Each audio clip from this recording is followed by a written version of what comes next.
महाभारत के प्रेमियों, मैं राम सागर शास्त्री आप लोगों के समक्ष रखने जा रहा हूं पांडव वनवास। देखिए, जब धर्मराज युधिष्ठिर ने दूसरी बार जमा खेला तो उनका 12 वर्ष का वनवास और 1 वर्ष का अज्ञातवास हो गया। पांचों पांडवों ने योगी आवेश बनाया और वनवास भोगने के लिए चल पड़े। दुर्योधन ने उनका रास्ता बंद करवा दिया। द्वार द्वार पर सैनिक हथियार लिए खड़े हैं। धर्मराज ने कर्ण से कहा, मुझे रास्ता दीजिए, क्यों हमारे प्राणों पर तुले हुए हो? कि मोहि कर्ण अब मार दे अब करी दुर्गति जन जीवन ले। कर्ण ने कहा, महाराज दुर्योधन की आज्ञा के बगैर रास्ता नहीं मिलेगा, या तो उनसे आज्ञा ले लीजिए या हमारे साथ संग्राम कीजिए। कर्ण के ऐसे वचन सुनकर भीम का पेट खोलने लगा। उसने कहा, दुर्योधन कहाँ है? अभी मैं गदा लेकर जा रहा हूं, या तो वह मुझे रास्ता देंगे, अन्यथा दुर्योधन के सहित ये गढ़ चकनाचूर कर दूंगा। कि कहूं भीम कहाँ है कुरुनाथा, मैं जाम गदा गई हाथ। उस समय धर्मराज कहने लगे, भीम अभी विद्रोह करना ठीक नहीं है। आज सभी लोगों ने मिलकर जब भगवान कृष्ण का ध्यान किया, उसी समय भीम पुत्र घटोत्कच आ गया।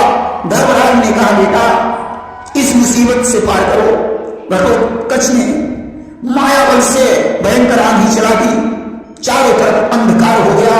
उसने द्रौपदी और पांचों पांडवों को पीठ पर बैठाया।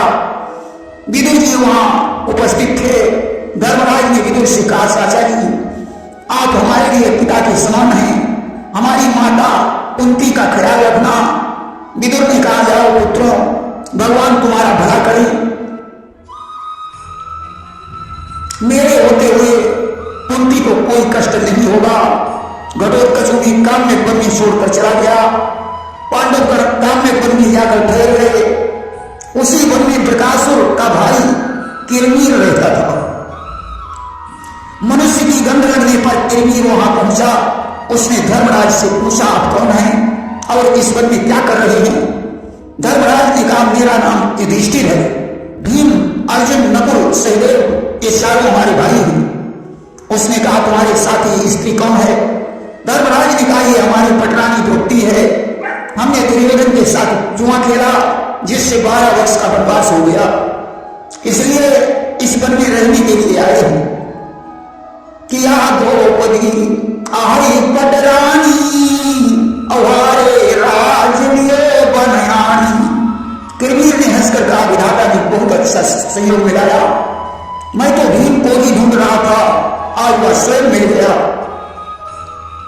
उसने हमारे भाई प्रकाश को मारा है। हिरण्य भी हमारा मित्र था, भीम ने उसे मारकर हिडिंबा के साथ विवाह कर दिया।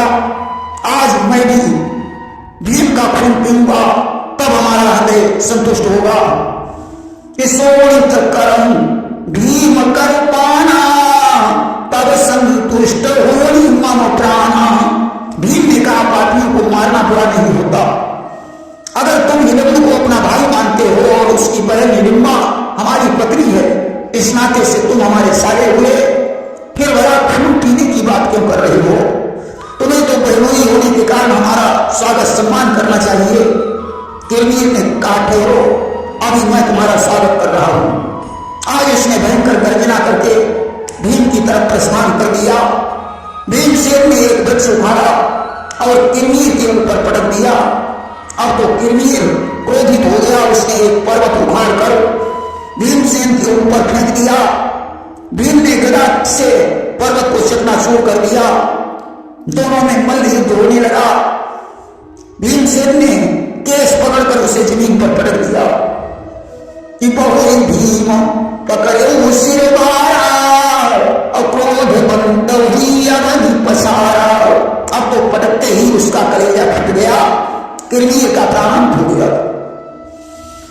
उधर दुर्योधन को वनवास देकर भी चैन नहीं आया। उसने दुर्वासा से कहा, मुनिवर हम लोग पांडवों से परेशान हैं। उनकी विपत्ति को देखकर मैंने राज्य दे दिया, परंतु उन्होंने सारा राज्य जिन्हें में हरा दिया।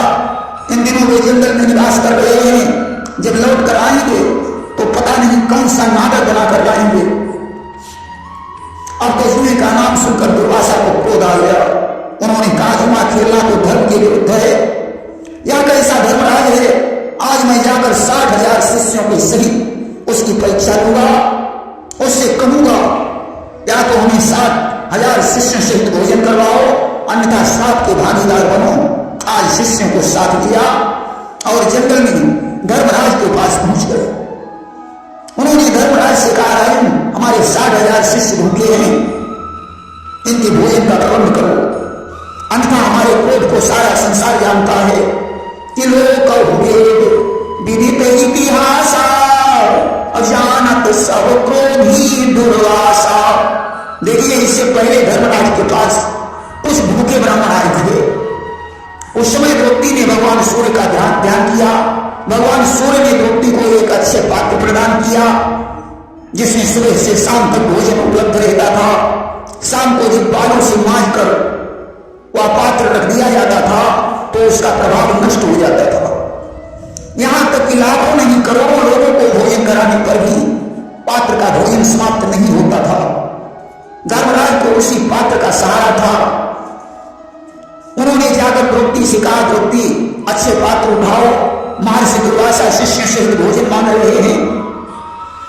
कि बोले पांचाली पात्र उठाओ, ऋषिपति दुर्वासा आए हैं, बेसाठ शेष ऋषियों समेत बेहद भूख के सताए हैं। द्रौपदी ने कहा, नाथ अब क्या किया जाए, अच्छे पात्र को तो मैंने धोकर रख दिया कि खिंच पड़ी आह पांचाली की, बोली सर्वस्व खो चुकी हूं, हे प्राणनाथ कुछ ही पहले वह भोजन पात्र धो चुकी हूं। अब तो धर्मराज चक्कर खाकर जमीन पर गिर पड़े कि चक्कर खाकर गिर पड़े धर्म उस वाणी को सुनते सुनते, हो गए आप ही होश विदा, सारा उपाय गुनते गुनते। धर्मराज कहने लगे, राजपाट तो चला ही गया, जैसे तैसे धर्म को बचाया था, आज उस पर भी आंच आने वाली है कि राज भी गया लाज भी गई, ज्यों त्यों कर धर्म बचाया है, परिजान पड़ा अब उसका भी जाने का नंबर आया है। द्रौपदी के सहित आज भगवान कृष्ण की पुकार करने लगे कि हम तेरे नाम का आधार लिए बैठे हैं, द्वारकानाथ तेरा द्वार लिए बैठे हैं, माल दौलत है कहां अन्न की भी चिंता है, एक विश्वास का भंडार लिए बैठे हैं। आज प्रार्थना सुनकर भगवान कृष्ण प्रकट हो गए। आते ही उन्होंने कहा, द्रौपदी मुझे बहुत जोर से भूख लगी है, थोड़ा सा भोजन ले आओ। द्रौपदी कहने लगी, हम तो सोचते थे तुम हमारे जले हुए घाव पर मरहम लगाओगे, परंतु तुम तो नमक छिड़क रहे हो। अरे भोजन ही होता तो ये 60,000 ऋषिवृंद भूखे क्यों बैठे होते। कृष्ण ने कहा, अब तो तुम्हारे पास अच्छे पात्र है, फिर भोजन की क्या कमी है। द्रौपदी ने कहा, भैया अच्छे पात्र खाली पड़ा है, वही तो सोच रही हूं कि इन ऋषियों को भोजन कैसे करवाऊं। भगवान बोले, मुझे तो बहुत जोर से भूख लगी है, अच्छे पात्र ले आओ, मैं उसमें से भोजन के कुछ कण को ही खाकर अपनी क्षुधा शांत कर लूंगा। द्रौपदी ने क्रोधित होकर अच्छे पात्र लाकर भगवान के सामने डाल दिया और बोली, लो इसमें जो कुछ लो खाओ। पांचाली ने पात्र भरे दिया सामने डाल, लगे देखने ध्यान से लीलामयी गोपाल। भगवान ने पात्र को ध्यान से देखा, उसमें भोजन का एक तिनका लगा हुआ था। भगवान ने उस तिनकों को उठाकर खा लिया। तिनका खाते ही दुर्वासा और उनके शिष्यों के पेट भर गए। भगवान कृष्ण ने द्रौपदी से कहा, द्रौपदी मैंने इस तिनके को खाकर तीनों लोगों को तृप्त कर दिया है, अब तुम दुर्वासा से भोजन करने का प्रश्न करो। द्रौपदी ने भीम को भेजा। भीम ने कहा, मुनिवर भोजन तैयार है। दुर्वासा बोले, भीम हम लोगों के पेट वैसे भी बन रहे हैं, इसलिए भोजन की कोई इच्छा नहीं है, अब तो बस जाने की आज्ञा चाहिए। आज दुर्वासा शिष्य शहीद वहां से चले गए, भगवान कृष्ण भी द्वारावती को चले गए। इसके बाद धर्मराज ने नहुष का उद्धार किया, जो अजगर बनकर अपना पाप भोग रहा था। मतांतर में ऐसा कहा जाता है कि वह एक यक्ष था, जो एक संत के साप से ग्राह बन गया और धर्मराज के सेवों को छूकर साप मुक्त होकर यक्ष लोक को चला गया। एक दिन उस वन में व्यासी का आगमन हुआ। द्रौपदी ने उन्हें प्रणाम करके पूछा, महाराज हमारे ऊपर ये विपत्ति कब तक रहेगी? व्यास ने कहा, बेटी ये विपत्ति नहीं है, ईश्वर की परीक्षा है। तुम लोगों को एक मंत्र दे रहा हूं, उसका जाप करो, तुम्हारा कल्याण हो जाएगा। आज तो उस मंत्र का जाप करने के लिए अर्जुन कैलाश पर्वत पर चले गए, जहां भगवान शंकर ने किरात रूप में अर्जुन को दर्शन दिए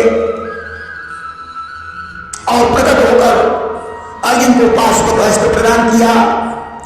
इंद्रदेव ने आकर गांडीव और वज्र दो अस्त्र प्रदान किए। काल ने काल दंड दिया, वरुण ने वरुणास्त्र प्रदान किया। सभी देवों ने अर्जुन से भूमि भार हरण करने का आदेश दिया। इसके बाद इंद्र ने अर्जुन को नांदी रथ देकर अपने साथ में लिया और इंद्रलोक को चले गए। इधर अर्जुन इंद्रलोक में जाकर शस्त्र चलाना सीखने लगे। उधर भीम को अर्जुन की चिंता हुई कि ऐसा तो नहीं कोई शत्रु अर्जुन को पकड़ ले गया हो। धर्मराज ने कहा, भीम अर्जुन वीर है, भगवान कृष्ण उसके सहायक है, वह जहां भी होगा सुरक्षित होगा, तुम्हें उसकी चिंता की कोई जरूरत नहीं है। अर्जुन वीर बड़ो धन भारी, दास सहायक श्री बनवारी। उसी समय बृहदेव मुनि का आगमन हुआ। धर्मराज ने उनका यथोचित सत्कार किया और कहने लगे, मुनिवर जैसा संकट मेरे ऊपर पड़ा है ऐसा कभी किसी पर नहीं पड़ा होगा। बृहदेव ने कहा, राजन तुमसे भी बड़ा कष्ट राजा नल पर पड़ा था, जिन्होंने अपनी पत्नी दमयंती के सहित नाना प्रकार के दुख उठाए और जब 2 दिन गुजर गए तो उनका खोया हुआ राज्य वापस मिल गया। यह सब समय चक्र है, जहां पर रात आती है वहां दिन ही निकलता है, कि जहां पर रात आती है वहां दिन भी नुमाया है। तमाशे करते रहते हैं जमीनों आसमां ऐसे, न होते सब दिन एक समान, न होते सब दिन एक समान। दिन के बाद रात होती है, रात गए दिन जान न होते सब दिन एक समान। अष्ट धर्मराज एक दिन तुम्हारी विजय अवश्य होगी और तुम ही इस भारत के राजा बनोगे। इस प्रकार बृहदेव मुनि के पश्चात देवर्षि नारद जी आ गए। उन्होंने तीर्थों के महात्मा का वर्णन किया। तत्पश्चात लोमस ऋषि का आगमन हुआ। लोमस ने कर दिया उसी समय संदेश, सुरपुर में है इन दिनों अर्जुन और सुरेश। लोमस ऋषि ने आकर बताया, मैं इस समय इंद्रलोक से आ रहा हूं। अर्जुन वहां देवलोक में शस्त्र ज्ञान प्राप्त कर रहे हैं, इसलिए उनकी चिंता छोड़कर तुम तीर्थाटन करो।